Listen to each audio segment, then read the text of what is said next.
I wasn't flirting, Shael. I was existing.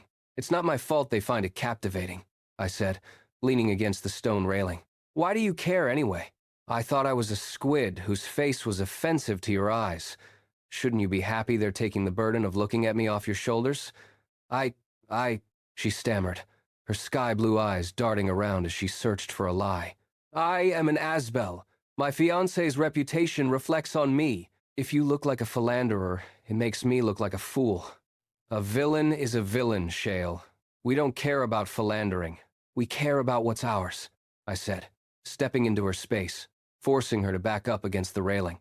I reached out and tucked a strand of light blue hair behind her ear. Her breath hitched. Are you worried that I'm not yours anymore? Is that why you're acting so stupid? I am not stupid, she cried, but her voice lacked conviction. She looked small in the moonlight, caught between the woman she was and the woman I was forcing her to become. You are, I whispered. You're stupid because you think you can keep me at a distance and still expect me to stay. You're stupid because you're falling in love with the man who treats you like a brat and you don't know how to handle it. I don't love you, she shouted, but she didn't move away. Prove it, I challenged. She stared at me, her lips parted, her heart beating so hard I could see the pulse in her neck. For a long, agonizing moment, the wicked woman was completely silent. She was heavy with the truth she couldn't admit. She looked at me, truly looked at me, not as a toy or a fiancé, but as a man who held her entire world in the palm of his hand. Next time you try to use your status to hide your jealousy, I said, moving back, remember that I can see right through you. You're not a mystery, Shael. You're just a girl who's afraid of losing the only thing that's ever been real in her life. I left her on the balcony, the cold night air swirling around her. I knew she wouldn't follow me. She would stay there, clutching the railing, her mind a chaotic mess of stupid thoughts and burgeoning regret. The rehabilitation was reaching its peak. I had broken her pride, challenged her power, and ignited her jealousy. I had become her hawk, her master, and her obsession. As I walked through the quiet halls of the mansion, I felt the book in my pocket, the one from the future. The script was changing. The original Sael Asbel, the one who murdered her fiancé in cold blood, was dying. In her place was a woman who didn't know the extent of her own heart, a woman who was stupid with a love she didn't understand. I had successfully turned the wicked woman into a person who could feel, even if those feelings were currently causing her a bad night. The game was no longer about survival.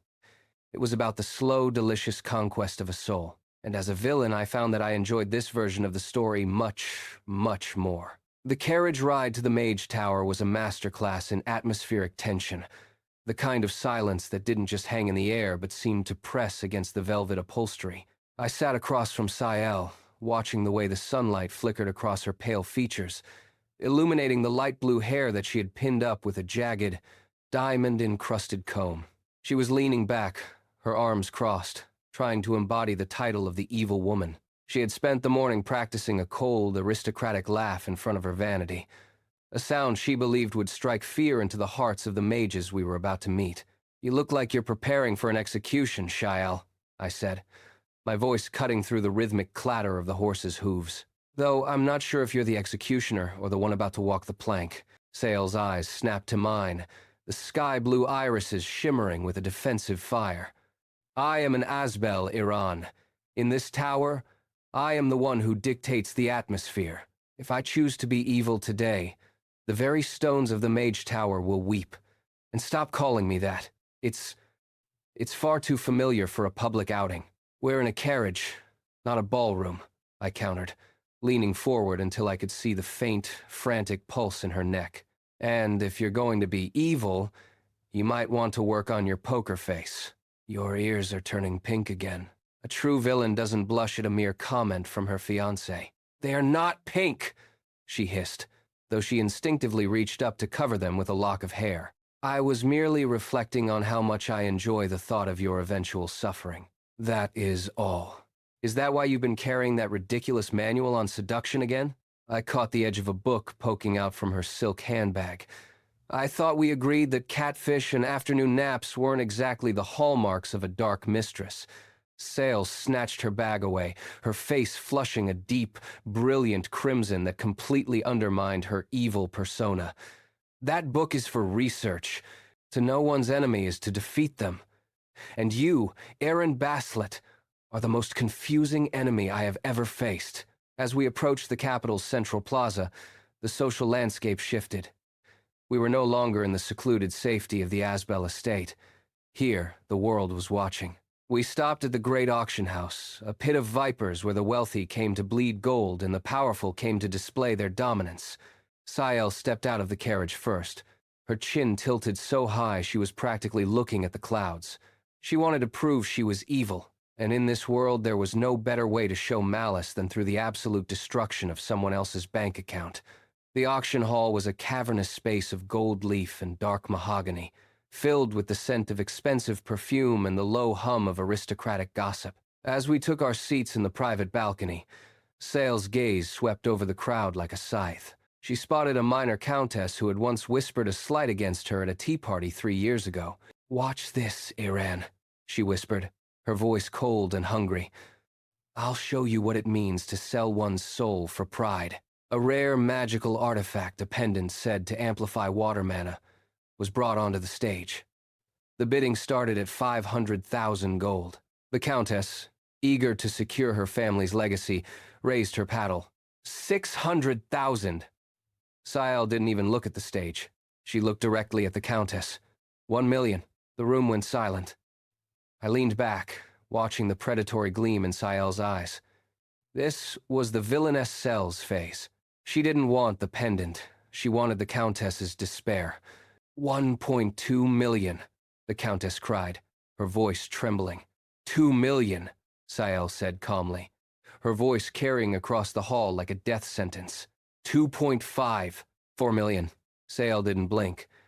It was an astronomical sum, a fortune that could buy a small province. The countess collapsed back into her seat, her face ghostly pale. Sael let out a soft, crystalline laugh, the one she had been practicing. It was cold, it was beautiful, and it was utterly terrifying. "The villainess wins," I murmured, leaning toward her.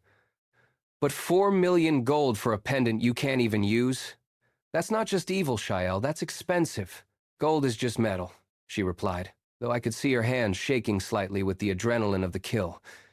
But the look on her face, that was priceless. "Do you see now, Aaron? I am the monster you're trying to rehabilitate. I have no heart, only a bottomless pit of spite. Is that so?" I reached out, my fingers brushing against the silk of her sleeve. "Then why are you holding your breath? A monster doesn't care if her fiancé is watching. You're not doing this for spite, Shael. You're doing this for me. You're trying to show me that you're beyond saving, because you're terrified of what happens if I actually succeed." She pulled away, her eyes wide. "You think too much of yourself, Squid. I did it because I was bored, but the true trial lay ahead. The Mage Tower. As our carriage pulled up to the base of the massive stone spire, the very air seemed to vibrate with the density of the mana. It was a vertical labyrinth, a place where logic bowed to the will of the mages. We were greeted by the Tower Master, Aaron Jagers, a man whose eyes held the chaotic spark of a lightning storm. Duke Asbel's daughter, and her interesting fiancé, Aaron said, his gaze lingering on me with a piercing intensity. "Welcome to the heart of the Empire's knowledge. I trust your journey was pleasant." Sael didn't offer a polite smile. She stood like a statue of ice. "Pleasant enough. I find the mana here a bit thin. I expected more from a tower that claims to touch the heavens." Aaron laughed, a wild, jagged sound. "I like her. She has the arrogance of a true master. But come, the banquet is beginning. There are guests I'm sure you're eager to meet." We entered the grand banquet hall, a room where the ceiling was a living map of the stars, shifting and swirling in real time. And there, standing in a pool of artificial moonlight, was Cly, the original heroine. The woman who, in the novel, was the light to Sael's darkness. She was beautiful, dressed in a gown of pure white that seemed to glow with holy power. When she saw us, she offered a smile so sweet it felt like a physical weight on my chest. "Iran." "I heard you were coming," Cly said, stepping forward, completely ignoring Sael. She reached for my hand, her eyes shining with a feigned innocence. "It's been so long since the last gala. You look different. Stronger." I felt the temperature next to me plummet. Sael's mana began to leak out, a cold, dark blue frost that started to creep across the floorboards. She was showing bitterness to her fiancé, a jagged, irrational jealousy that made her look like a cornered animal. "Lady Cly," I said, gently but firmly stepping back before she could touch me. "I believe you've forgotten to greet my fiancée, Sael Asbel. You remember her, don't you? The woman who actually belongs in this circle?" Cly's smile didn't falter, but her eyes flickered with a brief, sharp annoyance. "Of course. Lady Sael, I was just so surprised by Iran's presence. I didn't mean to ignore you. Your intentions are as transparent as a cheap glass, Cly," Sael said, her voice dripping with a venom that made the surrounding mages flinch.